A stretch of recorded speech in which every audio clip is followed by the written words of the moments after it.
Okay, so today we're going to be talking about light intensity. Woo! So fun. So for how they measure light intensity is by measuring the luminous flux of a source. Alright? So luminous flux is measured using the unit of a lumen. Okay? Now lumens have an abbreviation. They're abbreviated LM. And that is a terrible abbreviation because it looks like 1 meter. So for me, when I write lumens, I'm going to write it in cursive V letters because that way it's easier to tell apart from a unit of distance. Okay? Oh, and another letter is the letter P for luminous flux. So the algebraic letter they use in the formula is P, but the unit is a lumen. You know, kind of like length is L, but they use meters for the unit. It's that kind of thing. Okay, this is a basic unit, so like there isn't really anything you can derive it from. You know, it's one of the 7 main units. So, just to give you an idea about what a lumen is, if you have a 100-watt bulb, like a light bulb, that's going to be pretty bright. A 100-watt bulb is about equal to 1,750 lumens. So if you have a dimmer bulb, it's going to give off slightly less amount, and if you have a more bright bulb, like a fancy LED thing, it'll give off more lumens. Alright? So whenever you buy a light bulb, if you ever go to the store again, what you can look at is it'll tell you how many lumens that light bulb gives off, along with some other information, but we're focused on intensity right now. Ooh. Alright. The other thing you have to be aware of is illuminance. Illuminance is the amount of light per area. Okay? Now, illuminance uses the algebraic letter E because, you know, why not? So, the amount of light per area. So, for example, if you have a bright light bulb and you hold up a piece of paper or whatever, it's going to be very bright. As you move further away from the light bulb, it is going to dim down. The area doesn't change, but the amount of light does decrease, so the illuminance is going to decrease. Now, illuminance is measured in lux.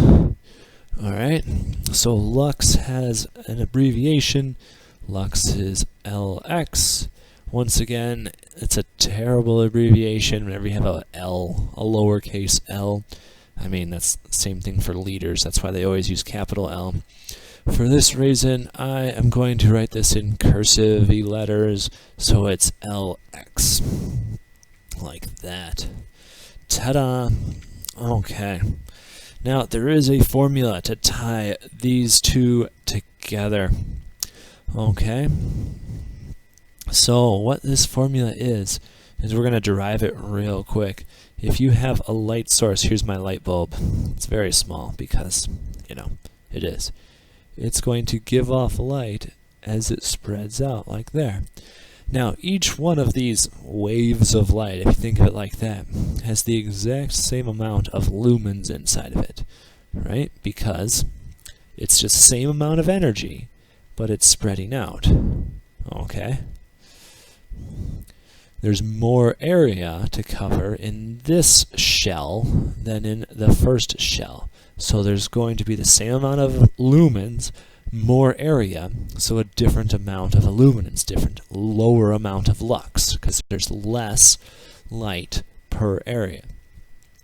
Now, to figure out this formula, to calculate illuminance, we're going to take our lumens divided by the area. Well, how do you figure out this area? Well, this shape right here is a circle, right? If we extended it all the way around. Now, that's good, But we are going to be working in the real world, which has 3 dimensions. So this shape right here is going to be a sphere. So to figure out the area of a sphere, we use the area of a sphere formula. The area of a sphere formula is 4 pi r squared. And that's it. And that's the formula. Because it doesn't matter what shape your light bulb is, the light is going to expand outwards in all directions as if it were a sphere. Even though the light will not spread downwards, you're not measuring that part of the light, but the top part will spread out as if it were a sphere anyways. Okay. This is all because of something called the inverse square law. Okay, this is an important law. It shows up in a lot of things, including gravity, including light, including sound, including electrical charge, electrical fields, a bunch of stuff, okay? So let's say that we've got a light bulb here. Here's my light bulb. Gorgeous. Alright, it's going to be giving off some light. Now at a I'm just going to tick off some distance here. At distance 1, I am going to cover a part of the light with a card. You know, like think of an index card or something like that. Okay? So there's a certain amount of light that's contained on that. Wouldn't you agree?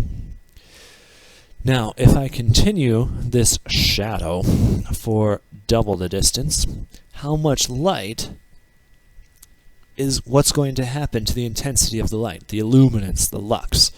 All right? This has a certain amount of lumens inside of it. Now, if I double the distance, that amount of lumens is going to spread out more than just double. All right? The amount it's going to spread out is going to be double in this direction and in this direction. So it's going to be 2 times 2. So there's going to be 4 times as much area here. The same amount of lumens is in there, but it's going to be 1/4 the lux. Alright, 1/4 the lux because you have 4 times the area. And then if we did it once more to 3 times, what's going to happen is you're going to notice it's going to be way more spread out. So we're going to have, let's see this corner. You're going to have 9 times the area. 9 times the area for the same amount of lumens, which means 1/9 the lux. Alright, so this is the inverse square law. So as you move away, intensity decreases, but not just by anything, by the square of the distance. Alright, so if you double your amount of your distance, your intensity decreases by a factor of 4, because 2 squared is 4. And this works for all the weird numbers in between, like 1.2. That's a weird number. But anyways, so that's the inverse square law. You're going to see it a lot, especially once you do real physics instead of this version of it. We're going to do a practice one, and I think that's all. So, there's one more after this. We got to talk about candela, but let's do a practice one first. How many lumens reach the board with a bulb of 1,000 lumens when it's 3 meters away and 2 by 1.5? Okay. So the first thing we have is we have to figure out how many lux hit the board. All right. So we know that I think it's E is equal to P over 4 pi r squared. So we know that we have 10,000 up top, divided by 4, divided by pi, divided by 3 squared. Alright, so now we gotta type this into our calculator. Divide by 4, divide by pi, divide by 9. So we are gonna get, 88 lux. just about, a little more. Okay, but this is going to be lumens per square meter, right? So we have this is the area. If there's this many per square meter, we just got to figure out how many square meters there are. So 2 times 1.5, that's going to be 3 meters squared, right? Well, if there's this many per meter squared, and you have this many square meters, so we're just going to times it by 3. So we are going to have on the smartboard 265 lumens. That is the smartboard. And what you could do is use the smartboard as a light source and do the same thing and figure out how much light goes from the smartboard to your eyes, or whatever it is, however far you're sitting away. So this cycle can be repeated over and over and over again, right, depending on the area and the distance and the original light source. Okay, there's one more thing we got to talk about, and that is a candela. A candela is the amount of intensity at 1 meter. This is not a lumen, this is 1 meter. Alright, so for example, if you have a light bulb here, beautiful, you just want to know how many lux at a 1 meter distance. And that is a candela. A candela is another unit of measurement.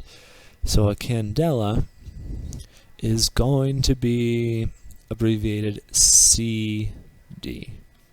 Okay, sometimes they use this unit of measurement instead of lumens, but you could reverse engineer it if you really wanted to. Okay, so we're going to do a practice here. How many candela is a 1750 lumen light bulb? Alright, so you got your 100 watt light bulb. How many candela is it? Well, we're going to use our E is equal to P over 4 pi r squared. So what we know is P is 1750 divided by 4 divided by pi and divided by 1 squared, because it's always 1 meter away for candela. Divided by 4 divided by pi. So we should get, 139. 139 candela. Wonderful. And that's it. So that's how we measure light intensity. Alright? Like and subscribe for more videos.